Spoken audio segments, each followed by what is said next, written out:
雨降ってきたよ。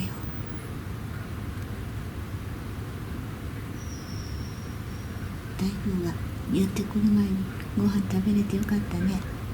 ねえ加藤ちゃん、なんかさっき食べてたね、お肉みたいな。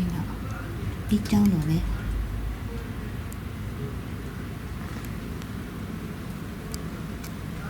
雨降ってきたよ。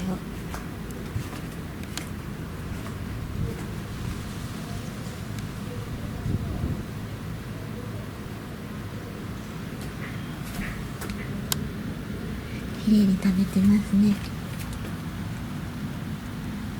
なんか今夜遅くにこちらが上陸するようなことを言っていましたけど、ね、大きな被害にもならないで済むといいんですが、加藤ちゃんはなんとかご飯を夕食は済ませてくださいました。よかったです。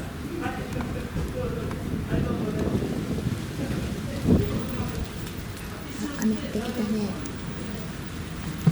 もこのタンクの下、他にもこちらのお庭には避難できる場所がありますので大丈夫かなと思いました。雨が降ってきた。